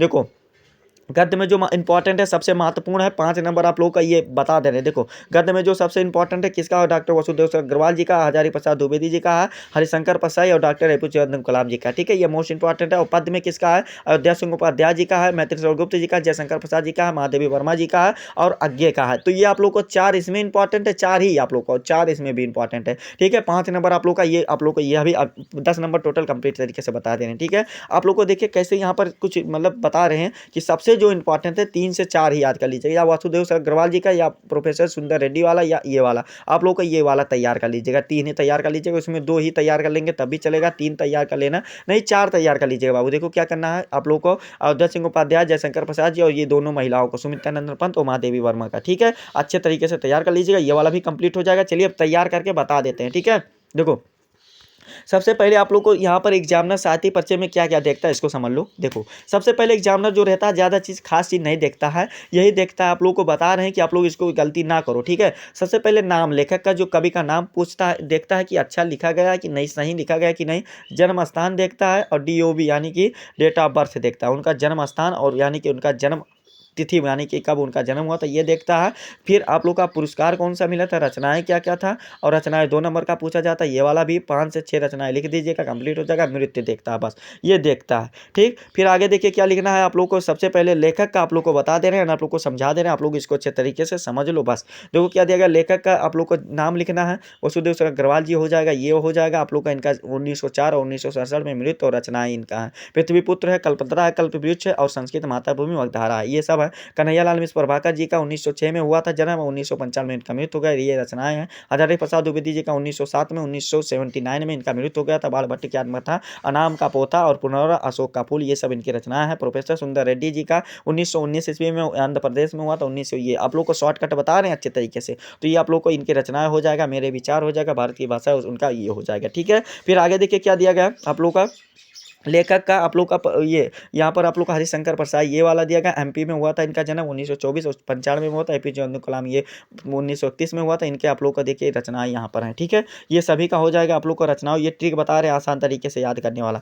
ये वाला आप लोग को इनका जन्म और ये तैयार कर लीजिएगा। मैं अयोध्या सिंह उपाध्याय से 1865 ईस्वी में, 1947 ईस्वी में मृत्यु हो गया था। फिर ये प्रवास, विदेही वनवास और कल्पता, हिंदी भाषा और ये सब इनकी रचनाएं हैं। रसकलश ये सब इनकी रचनाएं। मैत्री गुप्त जी का 1886 ईस्वी में उत्तर प्रदेश का सभी का जन्म हुआ था। ठीक है, तो ये वाला आप लोग का कंप्लीट हो जाएगा ना, यानी कि 1886 ईस्वी में, 1964 ईस्वी में हो जाएगा। भारतीय हो जाएगा, सकेत हो जाएगा, यशोधरा और सिद्धराज हो जाएगा, ये सब। और रंग में भंग और किसान चंद्रहास ये सब हो जाएगा। सुमित्रा नंदन पंत जी है, जयशंकर प्रसाद जी हैं। ठीक है, यहाँ पर देखो 1889 में इनका जन्म हुआ था, यहाँ पर 1890 आप लोग ना लिख करके 1889 भी लिख सकते हैं। ठीक है, आप लोग का यहाँ पर थोड़ा मिस्टेक है, कोई बात नहीं, आप लोग समझदार है, समझ सकते हैं। इसका लासू लहार झरना ये सब इनकी रचनाएं हैं और ये सुमित्रा नंदन पंत जी का है। फिर आप लोग को आगे भी दिखा दे रहे हैं, आप लोग इसको महादेवी वर्मा जी का देखिए 1907 ईस्वी में हुआ था और 1987 ईस्वी में इनका मृत्यु हो गया था। इनकी रचनाएं क्या है, निहार है, रसीम है, निर्जा, दीपशिखा, यामा, अतीत और चलचित्र के स्मृति के रेखाएं ये। ठीक है, और रामधारी सिंह दिनकर और यज्ञ की ये सब है, तो इसको भी आप लोग अच्छे तरीके से तैयार कर लीजिएगा। चलिए आप लोग को बता देते हैं किस प्रकार से साहित्य परिचय को लिखना है। ठीक है,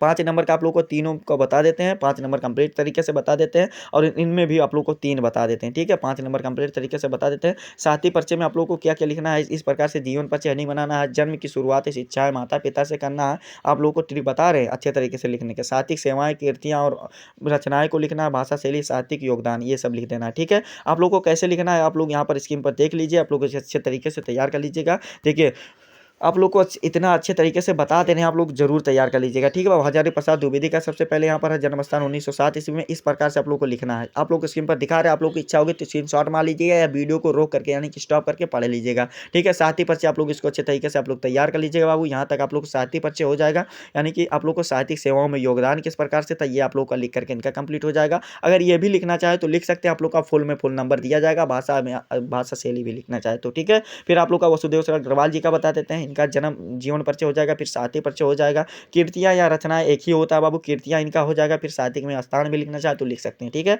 फिर इसके बाद महादेवी वर्मा जी का आप लोग को समझा देते हैं। महादेवी वर्मा जी का आप लोग को इस प्रकार से इसको इनको लिखना है। इस बॉक्स को संक्षिप्त परिचय में आप लोग को अगर लिखना चाहे तो लिख सकते हैं, ये वाला हो जाएगा। फिर आप लोग को जीवन परिचय लिख देना है, यहाँ से यहाँ तक स्क्रीनशॉट यहाँ से आप लोग मान लीजिएगा, इसको पढ़ भी लीजिएगा। फिर आगे क्या हो जाएगा, साहित्य परिचय आप लोग को यहाँ से हो जाएगा, ये वाला भी लिख लीजिएगा अच्छे तरीके से।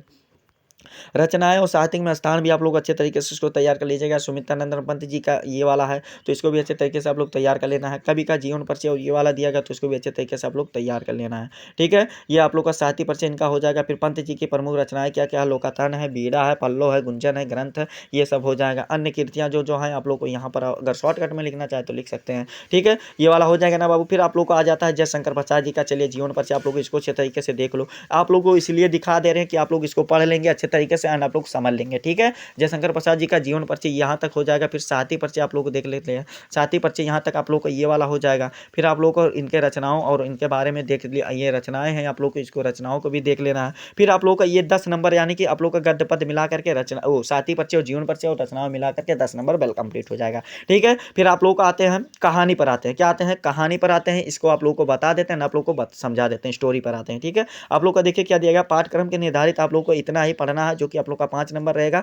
ध्रुव यात्रा और आप लोग का क्या है, पंचलाइट और बहादुर लाठी है। तो 3 कहानी आप लोग का है। ठीक है, 3 कहानी आप लोग का मोस्ट इंपॉर्टेंट जो है बहादुर और ये पंचलाइट है। ठीक है, आप लोग को इनका लेखक बता देते हैं। देखो एमसीक्यू भी कभी कभार पूछ लेता है, क्या ध्रुव यात्रा किसका मतलब है, ये हमें बता, जनरल कुमार का पूछ लेता है। पंचलाइट किसका है, फर्रुखाबाद रेणु का है। बहादुर किस के कौन है लेखक, तो अमरकांत है, लाठी शिवानी है। ये एमसीक्यू के रूप में भी पूछ सकता है। ठीक है, तो आप लोग को सबसे पहले यहाँ पर दिमाग क्या लगाना है, देखो बहादुर, दिल बहादुर इनका नाम था, अमरकांत है, निर्मला है और किशोरी लाल, इन सभी को 11 रुपए की चोरी हुई थी। यही कहानी बहादुर बन गया था। बस आप लोग का इतना ध्यान में बैठाना है, यानी कि इतना आप लोग को किशोरी जो था, किशोर जो था, राम निर्मला थी, ये तो उनके नौकर थे। अमरकांत जी द्वारा इसके लिखा गया है। 11 रुपए के चोरी के कारण वह घर के छोड़ करके भाग जाता है, यानी कि वो यहाँ नौकर करता था, उनके मारते पीटते थे। तो ये तो आप लोग कहानी जानते हैं। देखिए बहादुर कहानी का सबसे पहले थोड़ा बहुत चलिए पढ़ करके स्पीड के साथ समझा देता है। अमरकांत जी द्वारा लिखी कहानी बहादुर। एक मध्यम वर्गीय परिवार में नौकर के साथ परियोजनों द्वारा किए गए आप लोग का इसका सारांश पूछता है, ये जान लीजिए, किए गए अत्यधिक कटु व्यवहार की कहानी के लेखक कहानी है। और लेखक के स्वयं को कहानी को पात्र बनाते हुए कहानी की आत्मकथा के रूप में क्या करता है, अपने संपन्न रिश्तेदारों और घरों को नौकर के जुटाई सुविधा को शान को देख करके लेखक के पत्नी निर्मला स्वयं को एक नौकर रखना चाहती है। बहादुर 12 का 13 साल का एक लड़का है। ठीक है, नेपाल का। फिर जो अपनी माता के दुर्व्यवहार से तंग आकर घर छोड़ करके शहर चला आता है, वह निर्मला के व्यवहार में निर्मला के परिवार में नौकर रख लिया जाता है। निर्मला और उसका परिवार बहादुर के प्रति पहले अच्छा व्यवहार करते हैं, परंतु धीरे धीरे कठोरता बरतने लगते हैं और वह घर का सारा कार्य, और इसके बावजूद उसके साथ गली गलौज भी मारपीट और नौबत आ जाती है। झूठी चोरी का इल्जाम लगा करके उसे अपमानित किया जाता है और पीटा जाता है। फिर अंततः बहादुर घर को छोड़कर चला जाता है और अपने परिवार के सभी सदस्य उसे ढूंढते हैं, यानी कि अब परिवार के सभी जहाँ पर नौकरी करता था वहाँ पर सभी लोग ढूंढते हैं। फिर उसके क्या हो जाएगा, कारण वह सब आराम के आदी हो गए थे, क्योंकि उसके आदी हो चुके थे। बहादुर की उपयोगिता देख करके सभी लोग अब अपना घरेलू कार्य करने से घबराते हैं। बहादुर के क्या, यानी कि बहादुर के घर छोड़ के जाने पर वह सभी पश्चाताप करते हैं और अच्छा व्यवहार करने की सोचते हैं, परंतु अब पछतावा का होत जब चिड़िया चुग गई खेत। बहादुर के सहनशीलता से स्वाभिमान और भावना कूट कूट कूट कर भरी हुई थी। उसके इसी चरित्र के कारण यह कहानी हमें प्रिय है। इस प्रकार से ये इसका कहानी हो जाएगा। उद्देश्य भी लिखना चाहे तो उद्देश्य भी आप लोग यहाँ से लिख कर सकते हैं। आप लोग का ये भी आप लोग का कितना 5 नंबर लिख करके इसमें भी कंप्लीट हो जाएगा। तो बहादुर वाला आप लोग कंप्लीट हो गया। फिर आप लोग का बहादुर का चित्रण भी लिखना चाहे तो यहाँ से आप लोग इसको इन बातों को ध्यान करके आप लोग को लिख देना है। फिर आप लोग का पंचलाइट आ जाता है, यानी कि पंचलाइट कहानी का फरोशनाथ रेणु वाला भी बता देते हैं। इनमें किनको किनको बता याद रखना है, इसको भी आप लोग जान लो। इसमें आप लोग को किसको किसको याद रखना है ये भी आप लोग अच्छे तरीके से समझ लो एंड आप लोग को बता दे रहे हैं। देखो इसमें आप लोग को किसको किसको, गोधन को, ये गोधन जो है ये हीरो है कहानी का, और मुनरी जो है कौन है, ये मुनरी जो है हीरोइन है, क्या है, हीरोइन है, ठीक है। फिर आप लोग का गुलेरी काकी ये है, ठीक है, गुलेरी काकी इसकी माता है। फिर आप लोग को सरदार जी आप लोग को ये है, फिर कनेली है, फिर आप लोग को क्या है, रामनवमी के मेले के पेक्टोमेस। इन बातों को आप लोग को ध्यान में रखना है और इसी के अकॉर्डिंग ये कहानी बना है, ठीक है। आप लोग का देखिए पंचलाइट कहानी का सारांश आप लोग यहाँ पर देख सकते हैं। पंचलाइट कहानी का सारांश सबसे पहले आप लोग को समझा देते हैं, आप लोग को बता देते हैं कैसे लिखना है कि पंचलाइट कहानी फरोशनाथ रेणु एक आलांशिक कहानी है। इस कहानी में बिहार के एक पिछड़े गांव के परिवेश में बहुत ही सुंदर चित्रण किया गया है। इस गांव में गोधन नाम का एक लड़का है जो गांव की एक मुनरी नाम की लड़की से प्रेम करता है। मुनरी की माँ ने क्या गोधन के पंचों से गोधन की शिकायत की थी और वह उसके घर के सामने सिनेमा गाना गाता था, यानी कि सलीमा गाना भी गाता था और सिनेमा गाना भी लिख सकते हैं। इसी कारण से गांव ने पंचों से उसे बिरादरी से निकाल रखा था। और एक दिन नवमी के मेले के गांव वाले ने पंचलाइट खरीद कर लाते हैं और जो पैसे बचे उसे पूजा पाठ और सामग्री लाई गई है और सभी लोग पंचलाइट को देखने के बहुत उत्सुक थे। लेकिन समस्या यह उठती है कि पंचलाइट आखिर जलाएगा कौन, क्योंकि सीधे साधे लोग उसे जलाना नहीं जानते थे और मुनरी को पता था कि गोधन पंचलाइट जलाना जानता है। बहुत चतुराई से अपनी सहेली से कनेली से माध्यम से यह बात पंच तक पहुंचा देती है। पंच गोधन को पुनः बिरदारी में शामिल करने के लिए मान जाते हैं और गोधन पंचलाइट को जला देता है और मुनरी को माँ गुलेरी काकी और काफ़ी प्रसन्न होती है और गोधन को शाम को भोजन के लिए आमंत्रित करती है। और पंच की अत्यधिक उत्सुक होकर गोधन को कहते हैं तुम्हारा 7 खून माफ़, ठीक है, खूब गाओ सलीमा का गाना। पंचलाइट के रोशनी के लोग कीर्तन और भजन करते हैं और तथा खुशियाँ मनाते हैं, ठीक है। इस प्रकार से ये वाला कहानी लिख करके कंप्लीट हो जाएगा। और कहानी का पंचलाइट कहानी का उद्देश्य पूछा जाता है तो पंचलाइट कहानी का उद्देश्य आप लोग इसको स्क्रीन पर दिखा दे रहे हैं, आप लोग इसको रोक करके पढ़ लीजिएगा वीडियो को। फिर आप लोग का ध्रुव यात्रा कहानी आ जाता है। ध्रुव यात्रा में आप लोग को इन तीनों को याद करना है तो इसको भी अच्छे तरीके से आप लोग तैयार कर लीजिएगा। स्क्रीन पर दिखा दे रहे हैं बाबू, आप लोग स्क्रीन शॉट मार लीजिएगा, ठीक है। स्क्रीन शॉट जरूर आप लोग को अवश्य मार लीजिएगा। फिर आप लोग का खंड काव्य आ जाता है, यानी कि खंड काव्य में भी 5 नंबर का पूछा जाता है। चलिए इसको भी आप लोग को अच्छे तरीके से बता देते हैं, आप लोग को समझा देते हैं, ठीक है।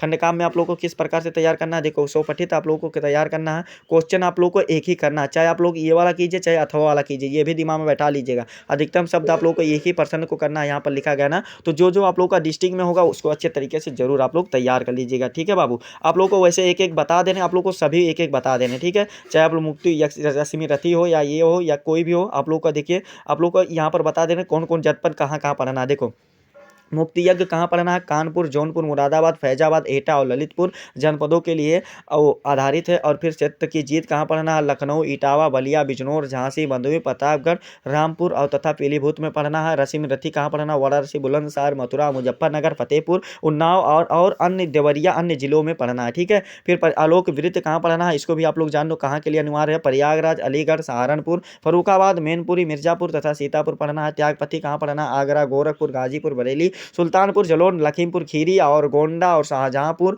और बाराबंकी जनपदों के लिए निर्धारित किया गया है। और फिर श्रवण कुमार कहाँ पढ़ना है, मेरठ, आजमगढ़, बस्ती और रायबरेली, हरदोई, बांदा और बहराइच और तथा हमीरपुर जनपदों के लिए निर्धारित किया गया। ये आप लोगों का कंप्लीट हो जाएगा। ये तो जानकारी था आप लोगों का। रश्मि रथी सबसे पहले बता देते हैं, इसको आप लोग को देखे नायक का आप लोग को चित्रण बताना है। तो यहाँ पर स्क्रीन पर सभी को दिखा देने बाबू, आप लोग इसको अच्छे तरीके से स्क्रीनशॉट मार लीजिएगा या जो आप लोग का होगा उसको पढ़ लीजिएगा या स्क्रीनशॉट मार लीजिएगा। देखो ये वाला आप लोग का एक एग्जाम्पल के तौर पर बता रहे हैं, ठीक है। ये इसी प्रकार से ऐसे सभी करना रहता है, ठीक है। और आप लोग का जो होगा उसको आप लोग को अच्छे तरीके से स्वयं से तैयार कर लेना। एक एग्जाम्पल के तौर पर बता दें, ऐसे आप लोग को लिखना होगा, ठीक है।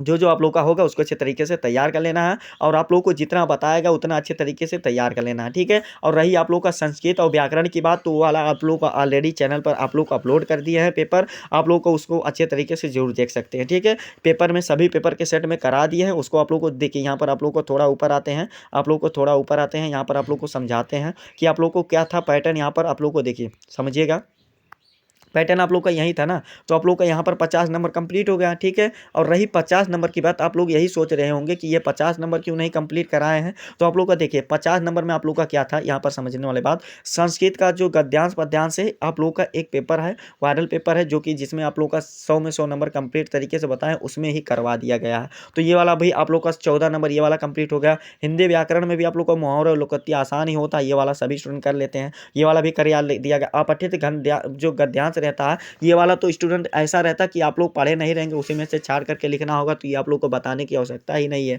वैसे आप लोग समझदार हो। और रस छंद अलंकार आप लोग को चैनल पर इतना बार ये बता दिया गया कि आप लोग का 6 नंबर तो ही कंप्लीट ही होगा, हो जाएगा, ठीक है। 6 नंबर सभी पेपर के वीडियो में बताया जाएगा, चाहे आप लोग कोई भी पेपर उठाकर देखेंगे उसमें बताया गया है। और एक से अलग भी वीडियो बनाया गया रस छंद अलंकार के ऊपर, ठीक है, जिसमें आप लोग का वो भी संपूर्ण और आप लोग को उदाहरण के साथ बताया गया। और आप लोग का पत्र की बात रही तो पत्र का भी आप लोग इसको अच्छे तरीके से तैयार कर लीजिएगा, तैयार हो जाएगा। फिर आप लोग का देखिए निबंध की बात करें तो निबंध आप लोग को जो इंपॉर्टेंट था, देखिए इंपॉर्टेंट क्या क्या है, जनसंख्या वृद्धि है, पर्यावरण प्रदूषण है, मेरा प्रिय कवि है, और फिर आप लोग को क्या है, न्यू एजुकेशन पॉलिसी भी मेरा प्रिय कभी हो जाएगा। फिर आप लोगों का ये सब ये जो है निबंध आप लोग को इसको अच्छे तरीके से ये क्या हो, महाकुंभ पर भी आप लोग पढ़ सकते हैं, ठीक है, क्योंकि आप लोग का ये ट्रेंडिंग टॉपिक है, इस पर भी पढ़ सकते हैं। तो आप लोग का देखिए ये किन किन के निबंध 9 नंबर का किस पर आप लोग को तैयार करना है, पर्यावरण प्रदूषण पर तैयार करना है, जनसंख्या वृद्धि पर करना है, वृक्षारोपण पर तैयार करना है।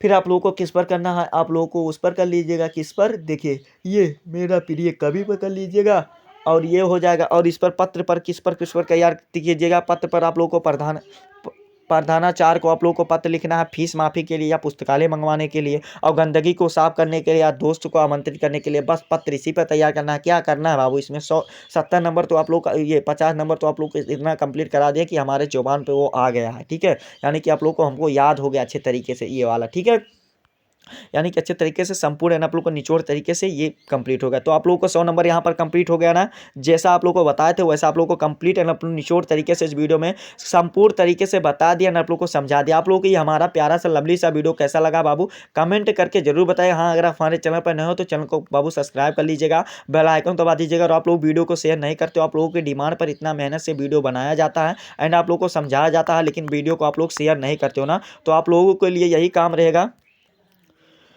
तो आप लोगों के लिए देखिए ये संपूर्ण है आप लोग को निचोड़ तरीके से 100 में 100 नंबर आप लोग को कंप्लीट तरीके से बता दिया एंड आप लोग को समझा दिया। आप लोग को ये हमारा प्यारा सा लवली सा वीडियो कैसा लगा है कमेंट करके जरूर बताइएगा। हाँ, अगर आप हमारे चैनल पर नए हो तो बाबू आप लोगों को यही काम रहेगा कि चैनल को सब्सक्राइब कर लीजिएगा, बेल आइकन दबा दीजिएगा। और आप लोग वीडियो को शेयर भी नहीं करते हैं ना, तो आप लोगों के लिए यही गुजारिश रहेगा कि इस वीडियो को कक्षा 12 के यानी कि क्लास 12 के जितने भी स्टूडेंट हैं उनके पास अच्छे तरीके से इसको वीडियो को तरीके से शेयर कर दीजिएगा, सभी स्टूडेंट के पास शेयर करके पहुंचा दीजिएगा, ताकि वो भी आप लोग एग्जाम में अच्छा प्रदर्शन कर सके, अच्छा नंबर ला सके, हिंदी में आप लोग को 100 में 100 नंबर कंप्लीट तरीके से कर सके, आप लोग प्राप्त कर सके। ठीक है, चलिए आप लोगों से मिलते हैं हम नेक्स्ट वीडियो में नेक्स्ट टॉपिक के साथ। तब तक के लिए जय हिंद, जय भारत, वंदे मातरम।